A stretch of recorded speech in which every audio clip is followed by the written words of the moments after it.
One of the things, I'm a bit weird in a number of areas of my life. We don't need to go into that right now. But one of the things I like doing is when I'm at Coles or something like that, you're doing the quick Coles run or the Woolies run. I'm not biased to any store or whatever. When you're doing that quick go through the shops on the way home, you look at what people are wearing and you try and figure out what they do for a job.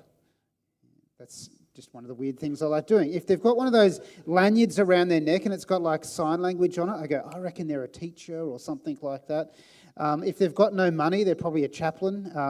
I don't know. If they're wearing high vis and they're tanned, but they're wearing pluggers, I reckon they're a concreter because they wear those big boots that come up like that and then they take them off, chuck them on the truck and put some thongs on to go into the shops on the way home.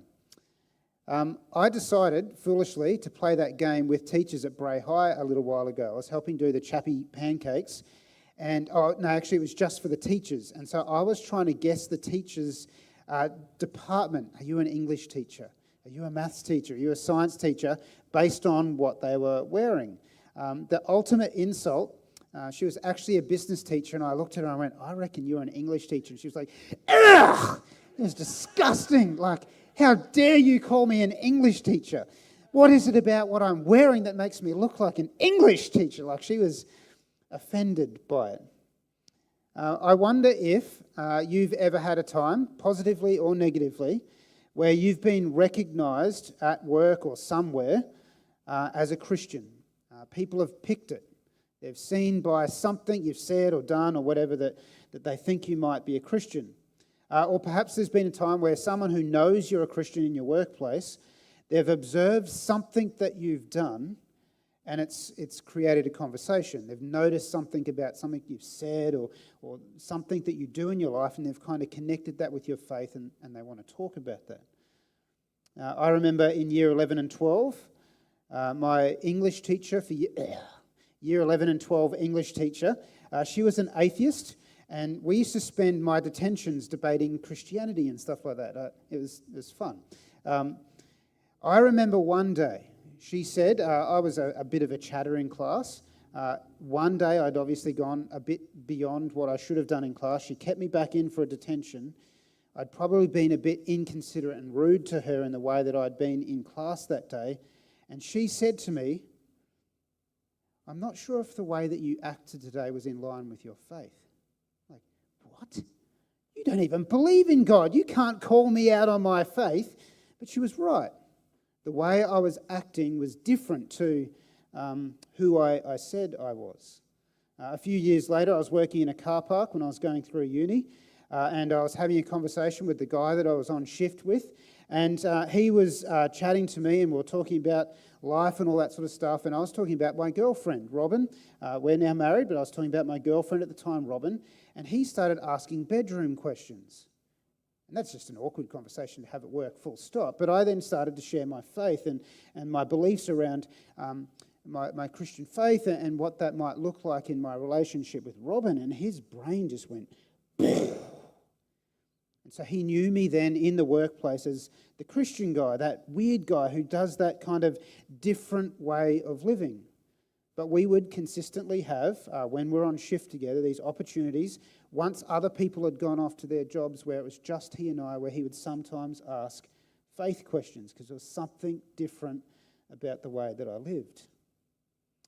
For Jesus, his true identity, he reveals it bit by bit throughout his life and his ministry.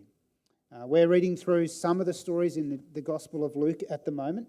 In Luke chapter 4, Jesus gave his kind of mandate. He said, this is who I am. In some ways, he's revealing who he is fully, little bit by little bit, and this is how he begins to reveal who he is in Luke 4. He's quoting from Isaiah 61, the prophet Isaiah. He says, the Spirit of the Lord is on me, because he has anointed me to proclaim good news to the poor. He has sent me to proclaim freedom for the prisoners and recovery of sight for the blind, to set the oppressed free, to proclaim the year of the Lord's favour.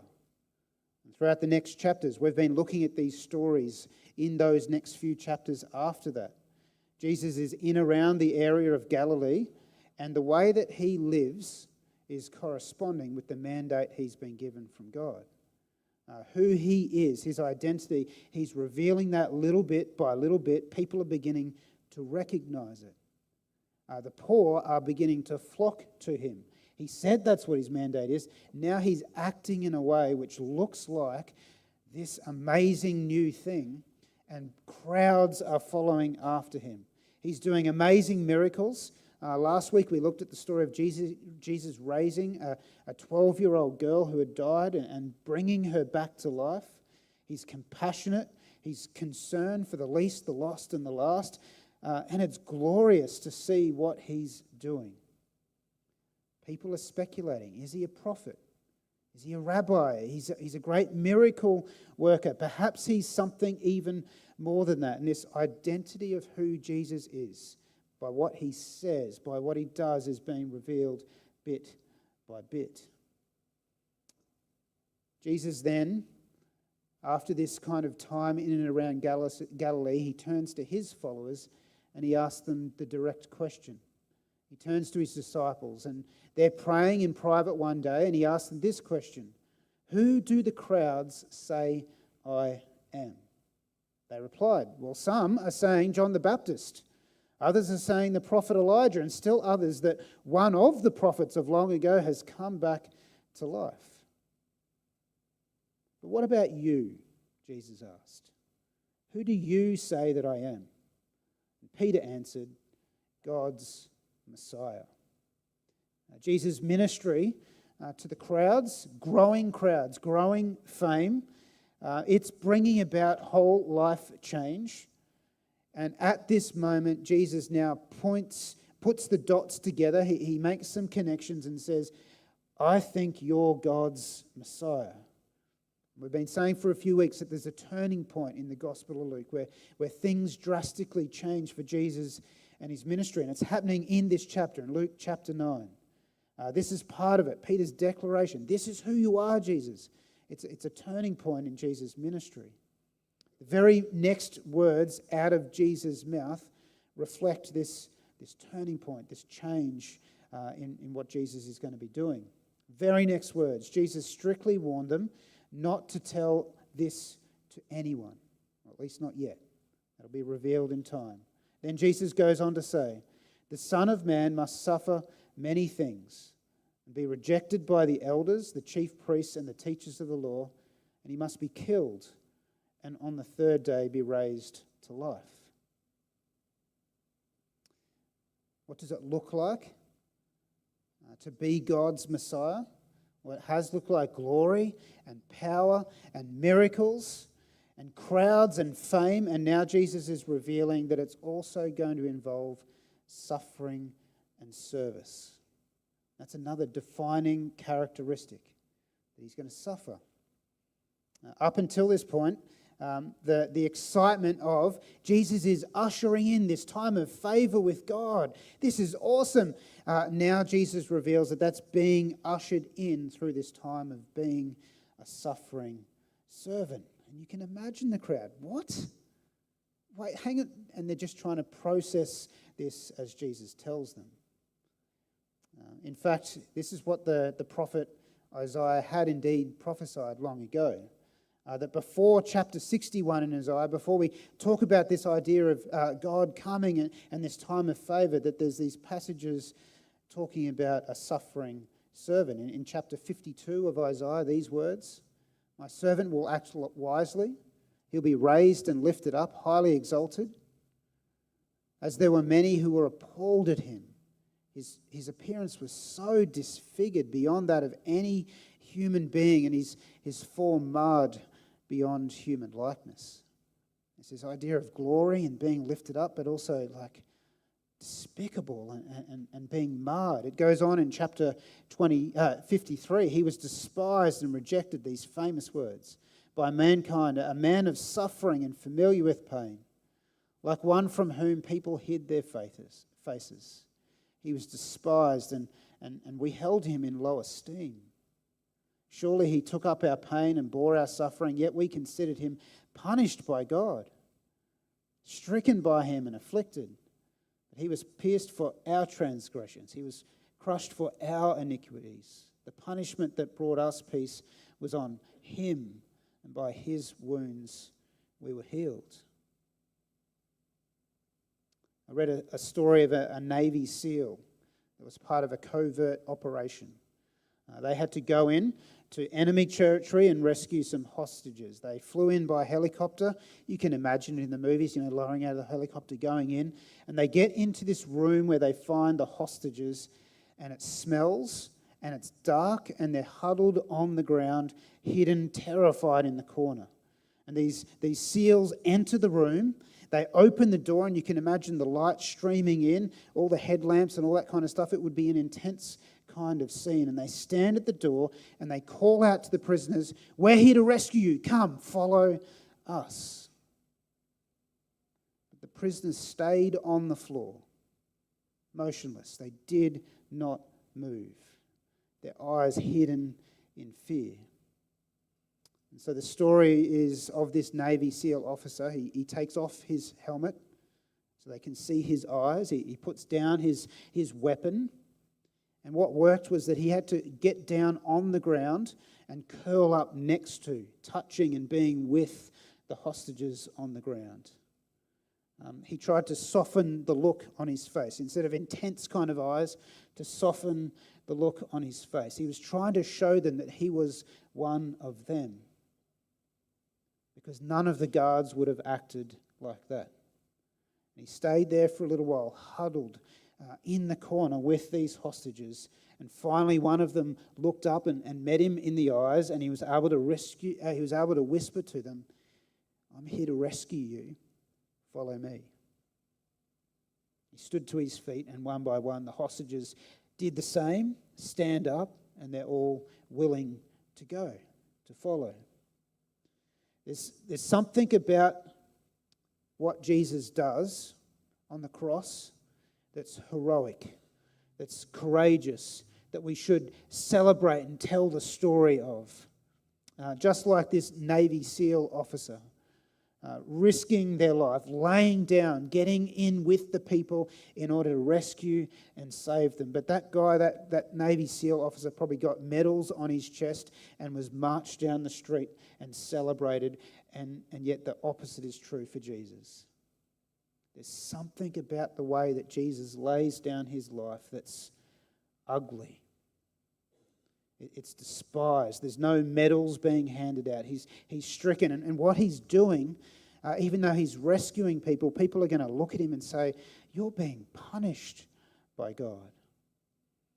The Messiah, the all-conquering hero who performs amazing miracles and sets people free, he ushers in the time of the Lord's favour also by being rejected, despised, and through suffering.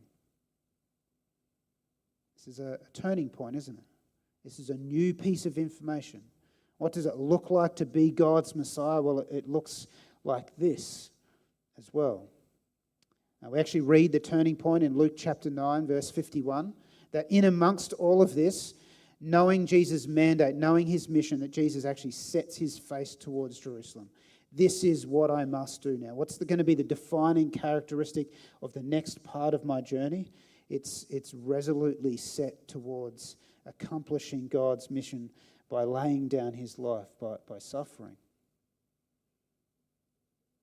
It's confronting, isn't it? I saw it this morning in the car park. You've got a really tiny old Vespa. You've got a brand new sparkly clean Vespa. And then there's a real actual powerful motorbike next to them. It's hilarious out in the car park out there. No offence to the people that own the Vespas and It's kind of like we've seen Jesus as the Kawasaki Ninja, the powerful motorbike. How awesome is that? And then you see this puny, suffering, rejected little Vespa next to it. It's kind of ridiculous. Stuart's crying down the front now, isn't he? It's a new piece of information, isn't it? That this is part of Jesus' journey as the Messiah. We want to kind of put on Terry's VR goggles. If you ever go to Terry's house, he owns VR, virtual reality goggles. They're amazing. Put them on. Let's actually imagine we're in this situation right now, this turning point in Luke chapter 9. The crowds are frothing. People are flocking to Jesus. There's new identity. There's new hope here. The kingdom's here, we think. This guy is ushering in this time of God's favor. It's just like Moses, how Moses led us out of Egypt, out of slavery, into the promised land. Jesus is like doing that. And we want to follow him. Like, let's imagine we're there caught up in that moment. We're kind of saying, Jesus, we're in. I'm in. I want to follow you. Whatever happens, wherever you go, I'm in. Jesus says, you're in.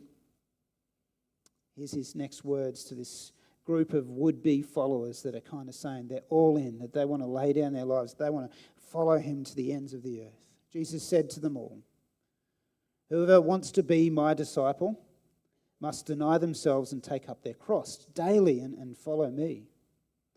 For whoever wants to save their life will lose it, but whoever loses their life for me will save it. What good is it for someone to gain the whole world and yet lose or forfeit their very self?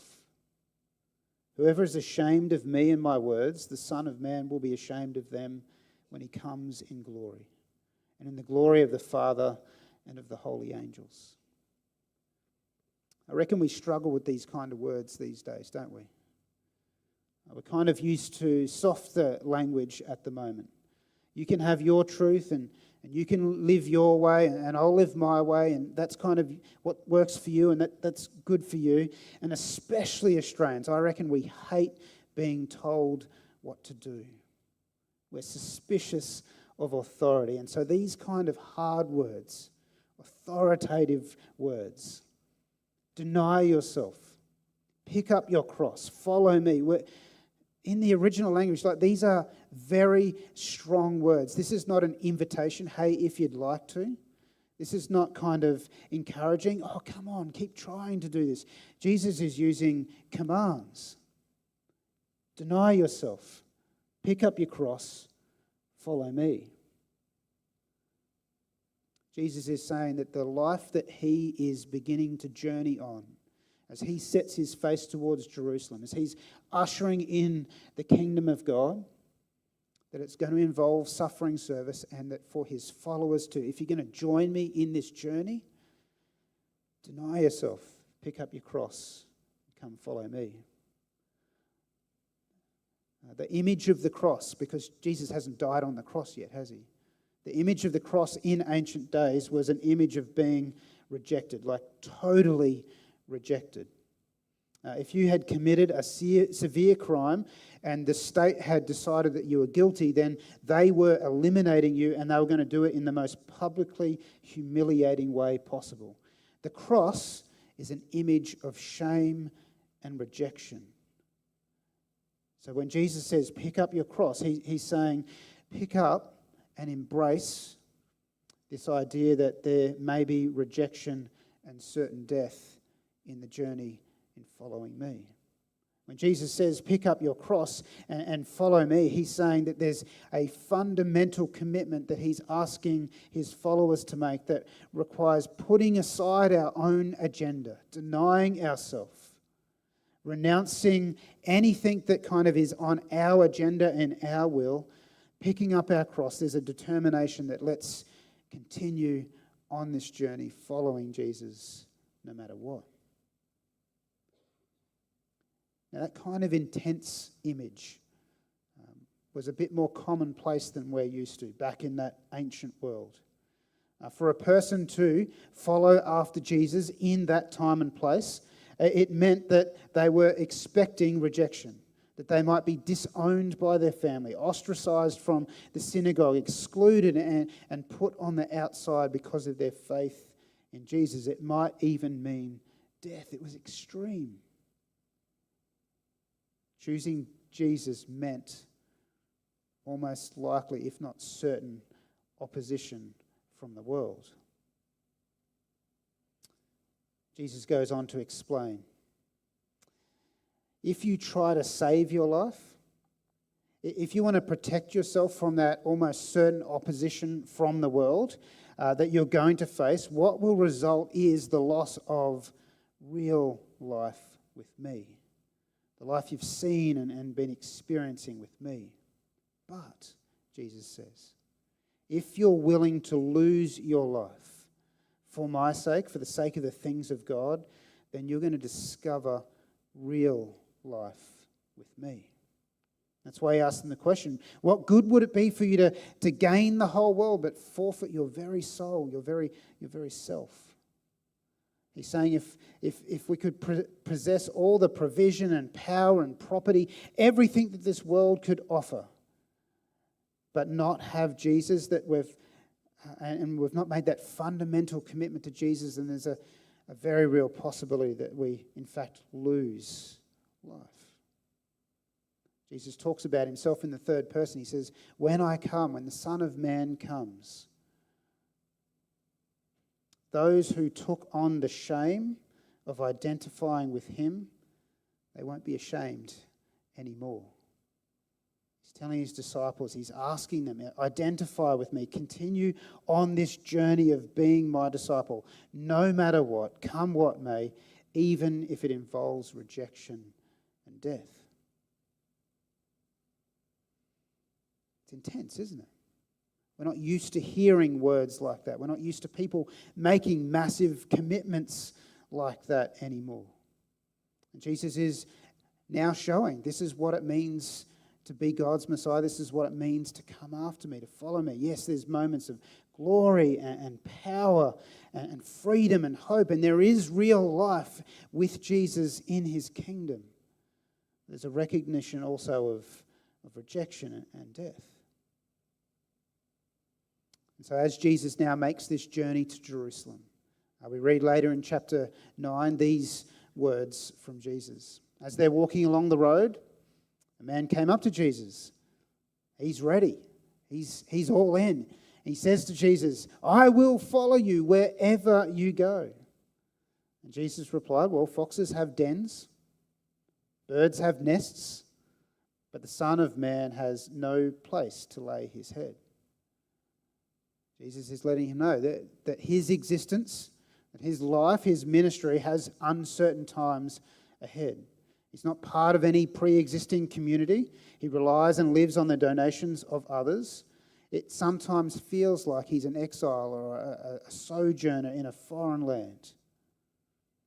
Jesus says, though, that you can confidently turn your attention to the presence and the arrival of God's kingdom and discover real life with me. Going along the road, Jesus goes up to another person and he invites. He says, come, follow me. But this person replied, Lord, let me go first and bury my father. Jesus said, let the dead bury their own dead, but you go and proclaim the kingdom of God. Sounds unreasonable, doesn't it? In a culture that really made sure, and even to this day we still do this, we place a real significant importance on mourning and grieving and burying the dead and spending time with family and friends. That's important. It seems outrageous for Jesus to be saying this. Let the dead bury their own dead. What Jesus is saying is that we can learn to discover a new kind of commitment to God that's above all else, even family. How things were in the old era is not how they are in the more urgent times that lay ahead. Even more important, as significant as it is, as important it is to do a proper funeral and burial, Jesus is saying even more important than that is seeing that the new life on offer through Jesus is available to all, and we need to proclaim that everyone would hear this, that everyone would know that that's the new top priority, that people would see and know and discover this new, real and full life available in Jesus. Jesus is still attracting followers. Jesus is still having people come after him. A third person comes up to him on the road. I will follow you wherever you go. But first, let me go back and say goodbye to my family. Jesus replied, no one puts a hand to the plow and looks back. No one that does that is fit for service in the kingdom of God. Jesus is saying, if If you put your hand on the plough, and this is especially true in Palestine kind of area at that time, that it's rocky, it's hilly. If you look back when you're ploughing, you're going to lose focus. You're going to lose direction. I'm bad enough when I'm driving a car. You know, when you check your blind spot, I steer into the other lane. Don't do that, Jesus is saying. We've got to fix our eyes straight ahead. Look to where you're going. You need to not look back over your shoulder. Stay focused on what is ahead. Jesus is eliciting a response for people that are coming after him, for people he's inviting to follow him. He's eliciting a response that Jesus and his kingdom is so powerful. There's so much life available that he's wanting us to make this fundamental commitment to him, to discover real life in him, no matter what, come what may. It may require life as an exile, feeling like we've got no place to put our head down and rest. It may mean that we have to learn a new set of priorities with no conditions attached. It means looking forward, staying focused. As we journey with Jesus in the road of life, there are times where, without a home, perhaps, with a new set of priorities, that the trajectory of our life is set, looking directly ahead, that we discover that in those moments we've in fact found real and meaningful life with King Jesus. As a few of us were praying yesterday morning for the soccer ministry of our church, for our soccer club, the family and all those people, I think we got a glimpse of kind of what this looks like. There are people, Beck's one of them, that's the president of the soccer club, but there's many, many others, people on the committee, coaches and managers, people who make daily decisions to deny themselves and to say that what they're going to do is just to give of themselves for this ministry. It involves sacrifice. It involves time. Beck was saying that for 8 months of the year, she doesn't really get to enjoy breakfast at home on a Saturday morning. That's a big commitment. That's a big sacrifice. Setting up the goal, she's got these cute little gumboots that she puts on when she gets to the field so her feet don't get wet from the wet grass. That's a big thing to be doing. And I think in a little way it reflects this fundamental commitment to Jesus, that he can and does bring about new life, real life in following after him, in helping others to find life in him. That's the real stuff of life. As we were praying for some of the people that people in our church are connected to for soccer, we were hearing stories of situations where people do need a little bit of hope. They do need a little bit of life or of hope in their life. I think that's important and significant, that people have made that decision, that come what may, no matter what, they're committed to Jesus, and that's reflected in the way that they serve and minister. When we choose to give up our time, give of our focus, our energy to someone else for their sake, and we lay down our agenda, whether it's as a parent, a spouse, a friend, or whatever, Jesus says we can discover real life in that. If we make the adventurous, maybe nerve-wracking call to slightly widen our friendship circles beyond just a few Christian friends that we have, and we choose to get to know one or maybe two people who don't yet know Jesus, we deny ourselves and what we're comfortable with, and we step outside that comfort zone. Jesus says there's real life to be discovered in that. When we say something at work or do something at work, and we're saying the words of Jesus, or we're doing something that Jesus would have done, and there's a chance that we might be scorned or mocked for that, or it could be a breath of fresh air in the workplace. Jesus is saying when we take that risky step of speaking like him and acting like him in love in our workplace, there's life to be discovered in that moment. If we set a reminder on our phone and say every day, when this alarm goes off for 10 minutes, I'm going to pray for this person in my life. We make that sacrifice, we make that commitment. Jesus says there's real life to be discovered in that.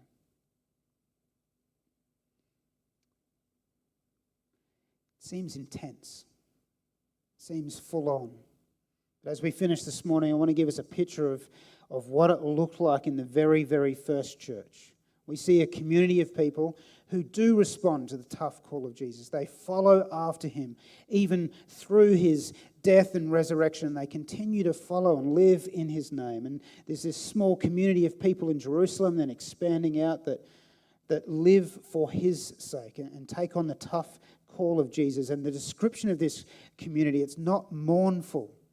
It's not joyless. It's not terrible. In fact, it's empowered, and it's joy-filled, and it's life-giving, and it's transformational. In Acts chapter 2, it's described like this, that the people devoted themselves to the apostles' teaching, to fellowship. They were breaking bread together and praying.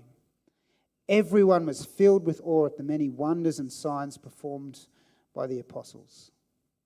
All the believers together had everything in common. They sold property and possessions to give to anyone who had need. Every day they continued to meet together in the temple courts. They broke bread in their homes and ate together with glad and sincere hearts, praising God and enjoying the favour of all the people. God added to their number daily those who were being saved. Jesus' invitation to come and follow him. As we respond to that, Jesus says, well, I can teach you.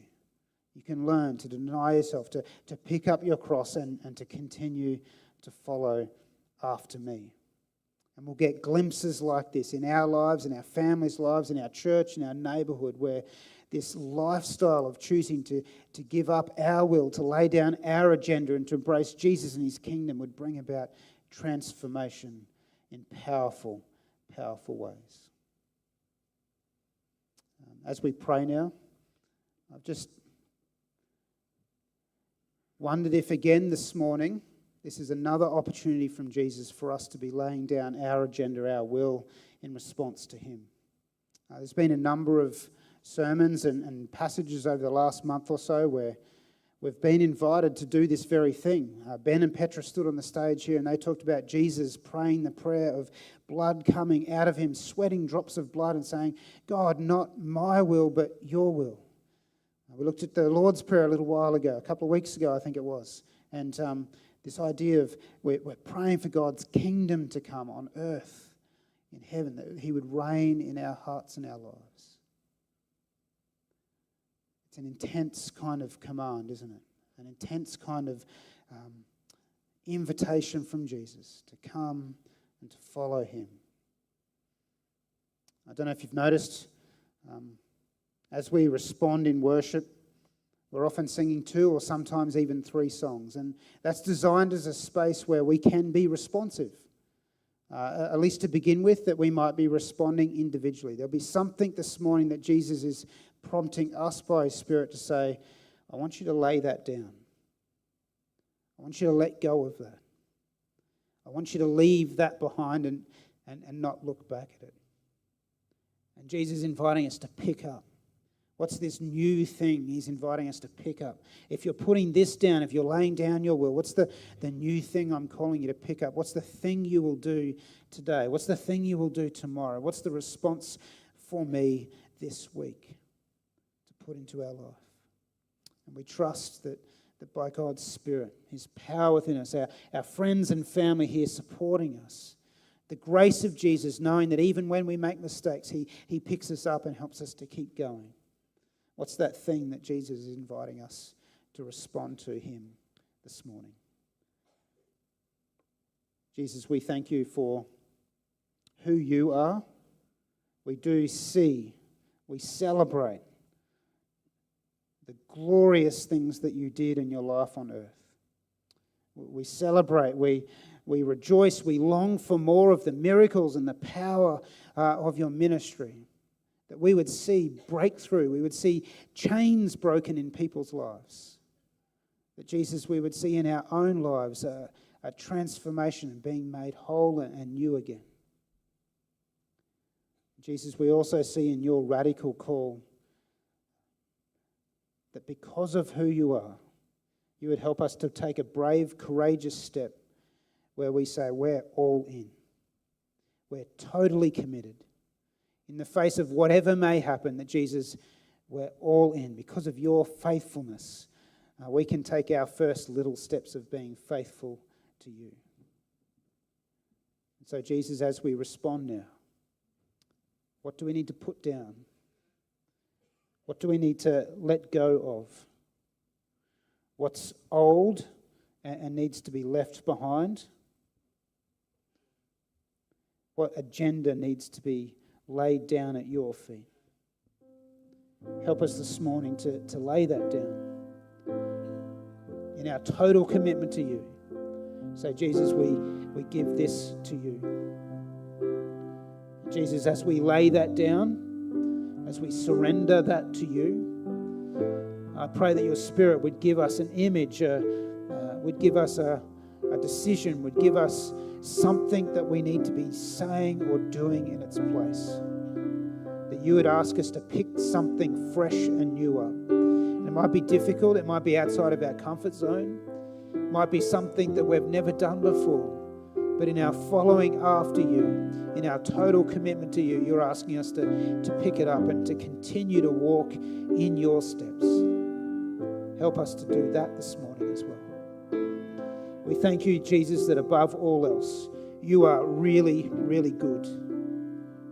You are the one who does usher in the time of God's favour. We're living in the first fruits of those times now. We can't wait, Jesus, until you return and we see you face to face. That you won't be ashamed of us. So, Jesus, as we respond now, help us to be transformed by you. Help us to take those brave but perhaps nervous first little steps towards you again in this new area of faithfulness that you're calling us to. I pray that we do that individually, that we do that as a church, that we do that as families, that we'd be unshakable because of who you are, Jesus, unable to be knocked off course, eyes forward. Jesus, we ask this, that we'd be empowered by your Spirit to do this. We can't do it on our own, and so we trust you. As we sing now, may these words be true and real, that we'd experience something of your life and presence right now in these moments.